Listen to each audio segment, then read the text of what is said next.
गंगा नदी के किनारे एक प्यारा सा तोता रोज उड़कर आता, गंगा मैया का पानी पीता और बड़ी देर तक बैठा रहता था।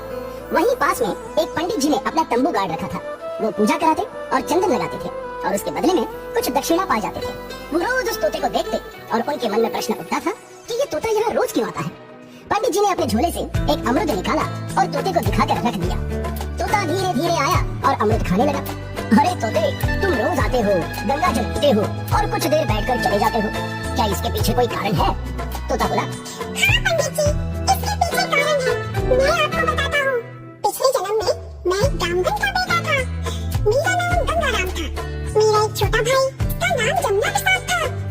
एक बार हम दोनों गंगा नदी के इसी घाट पे नहा रहे थे। मेरा भाई जमुना मेरे रोकने के बावजूद भी गहरे पानी में चला गया और डूबने लगा। तेज धारा में तेजी से बहता चला जा रहा था। मुझे भी ठीक से तैरना नहीं आता था। मैं उसे बचाने के लिए गुहार लगाता रहा, लेकिन उस समय उसे बचाने वाला कोई नहीं था। इसके बाद भाई का कहीं भी पता नहीं चला। वो मुझसे हमेशा के लिए जुदा हो गया। गंगाराम, तुम्हें अपने पिछले जन्म की बातें कैसे याद रहती हैं? पंडित जी, मैं एक बड़े ज्ञाता साधु के सानिध्य में रहता था। वे ना बड़े तपस्वी और ज्ञानी थे। मैं उनके बगीचे में रहता और उनकी ज्ञान से भरी बातें सुनता। उनके साथ रहते रहते मैंने बहुत ज्ञान प्राप्त कर लिया। अचानक मुझे अपने पिछले जन्म की बातें याद आ गई। उसमें कुछ शक्तियाँ भी आ गई।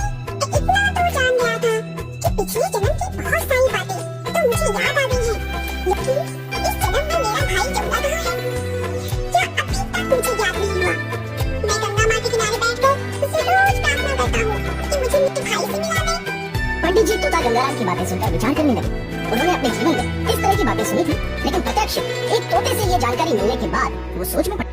तोता गंगाराम और पंडित जी में खूब बटने लगी और गंगाराम जब भी गंगा किनारे आता तो पंडित जी से मिलता और अमृत भी खाता।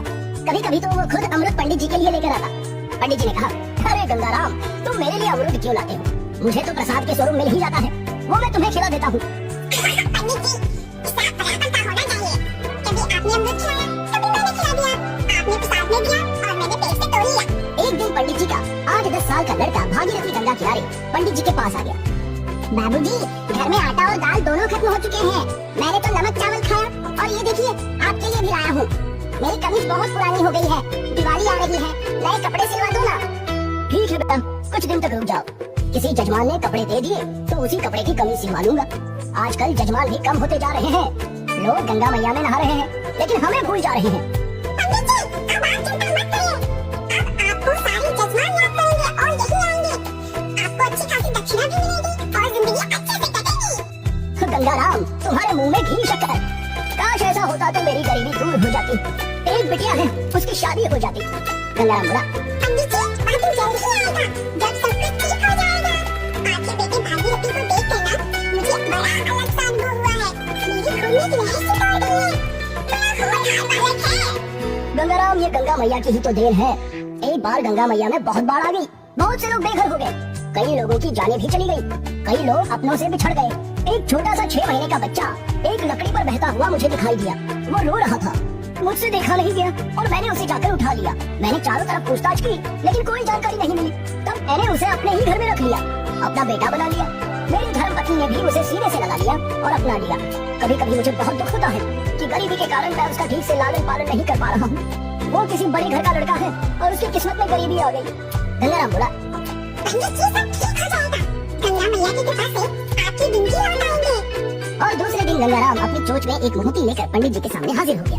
गंगाराम बोला, पंडित जी, यह मोती संभाल कर रख लीजिए। आपकी जिंदगी में यह बड़ा परिवर्तन आ सकता है। पंडित जी ने जैसे ही मोती अपनी जेब में रखा, एक अमीर जजमान उनके सामने आ गया। पंडित जी ने उसे कथा सुनाई और उससे बड़ी अच्छी दक्षिणा पाई। इसके बाद कई जजमान आने लगे और पंडित जी को बहुत अच्छी दक्षिणा मिलने लगी। उन्हें स्वर्ण और चांदी का भी दान मिला। धीरे धीरे उनकी स्थिति बहुत अच्छी हो गई। अच्छा घर, अच्छा सामान, अच्छे कपड़े, सब कुछ अच्छे ढंग से चलने लगा। जीवन का रंग अच्छे ढंग से बदलने लगा। गंगाराम, तुम तो जादूगर निकले, बहुत बड़े भविष्यवक्ता भी हो। जैसा कहा वैसा ही हुआ। तुम हमेशा मेरे साथ रहना। तुम्हारा साथ पाकर मैं परम भाग्यशाली बन गया हूँ।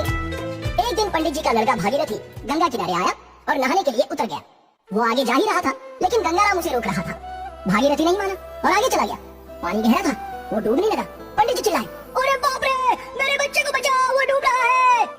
गंगाराम की आंखों से रोशनी निकली और बच्चे पर पड़ गई। गंगाराम बोला, हे गंगा मैया, मेरे भाई को बचा लो। अब दोबारा मैं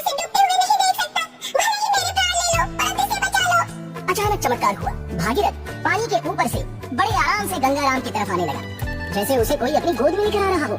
पंडित जी भी अद्भुत नजारा देखकर आश्चर्य में पड़ गए। खुशी के मारे उनसे कुछ बोला ही नहीं जा रहा था। वो आगे बढ़े और उन्होंने भागीरथी को उठाकर कलेजे से लगा लिया। गंगाराम बोला, बहुत बहुत धन्यवाद गंगा मैया, जो आपने मेरे भाई को बचा लिया। पंडित जी, यही भागीरथी मेरा पिछले जन्म का भाई है। मेरा जमुना, मेरा राज दिलाया, मेरी आंखों का तारा है। इस जन्म में भागीरथी बनकर आपकी दुनिया आबाद करने चला आया है।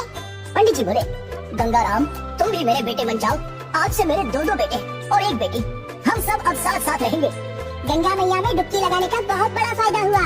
मुझे एक जादूगर प्यारा भैया मिल गया। सभी लोग हंसने लगे, मुस्कुराने लगे और खुशियां मनाने लगे।